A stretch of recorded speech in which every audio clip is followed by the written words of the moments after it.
August 13ರ Karnataka ಬಂದು ಬಹುತೇಕ ಇರಲ್ಲ. ಕರ್ನಾಟಕ ಬಂದ್ಗೆ ಸಾಕಷ್ಟು ಸಂಘಗಳು ಕರ್ನಾಟಕ ಬಂದನ್ನ ಹಿಂಪಡೆದಿದ್ದಾರೆ. ಆಗಸ್ಟ್ 13ರ ಕರ್ನಾಟಕ ಬಂದ್ ಬಹುತೇಕ ಇರಲ್ಲ. ಕರ್ನಾಟಕ ಬಂದ್ಗೆ ಸಂಘಟನೆಗಳಲ್ಲಿ ಮೂಡಿದ ಒಮ್ಮತ.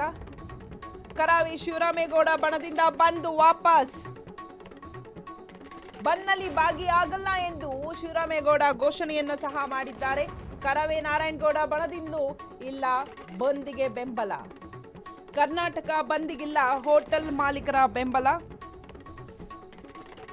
ಬಂದ್ ದಿನ ಎಂದಿನಂತೆ ನಡೆಯಲಿದೆ ಹೋಟೆಲ್ಗಳು.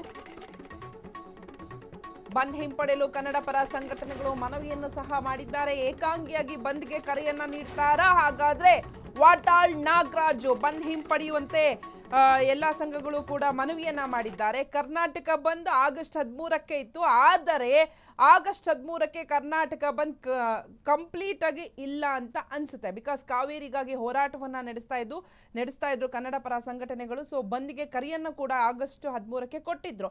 ಇನ್ನು ಆಗಸ್ಟ್ 13ಕ್ಕೆ ಬಹುತೇಕ ಬಂದ್ ಇರಲ್ಲ ಅನ್ನುವಂತಹ ಸಾಧ್ಯತೆ ಇದೆ. ಈಗಾಗಲೇ ಕರವೇ ನಾರಾಯಣಗೌಡರು ಕೂಡ ಅವರ ಬಣದಿಂದಲೂ ಕೂಡ ಈ ಒಂದು ಬಂದ್ಗೆ ಬೆಂಬಲ ಇಲ್ಲ. ಸೊ ಕರ್ನಾಟಕ ಬಂದ್ಗೆ ಹೋಟೆಲ್ ಮಾಲೀಕರಾಗಿರ್ಬೋದು, ಆಟೋ ಸಂಘದವರಾಗಿರ್ಬೋದು, ಬೇರೆ ಬೇರೆ ಸಂಘದವರು ಕೂಡ ಈ ಒಂದು ಬಂದ್ಗೆ ಅಷ್ಟೊಂದು ಬೆಂಬಲವನ್ನ ನೀಡ್ತಾ ಇಲ್ಲ. ಬಂದ್ ಹಿಂಪಡೆಯಲು ಕನ್ನಡ ಪರ ಸಂಘಟನೆಗಳು ಮನವಿಯನ್ನ ಕೂಡ ಮಾಡ್ತಾ ಇದ್ದಾರೆ. ಆದರೆ ವಾಟಾಳ್ ನಾಗರಾಜ್ ಅವರು ಏನು ಬಂದ್ಗೆ ಕರೆ ಕೊಟ್ಟಿದ್ರು, ಅವರು ಏಕಾಂಗಿಯಾಗಿ ಬಂದನ್ನ ಮಾಡ್ತಾರಾ? ಏನಾದರೂ ಬಂದ್ ಹಿಂಪಡೆಯುವಂತೆ ಸಂಘಟನೆಗಳಿಂದ ವಾಟಾಳ್ ನಾಗರಾಜ್ಗೆ ಮನವರಿಕೆ ಮಾಡುವಂತಹ ಪ್ರಯತ್ನ ನಡೆಯುತ್ತಾ ಅನ್ನುವುದನ್ನ ಕಾದು ನೋಡಬೇಕಾಗಿದೆ.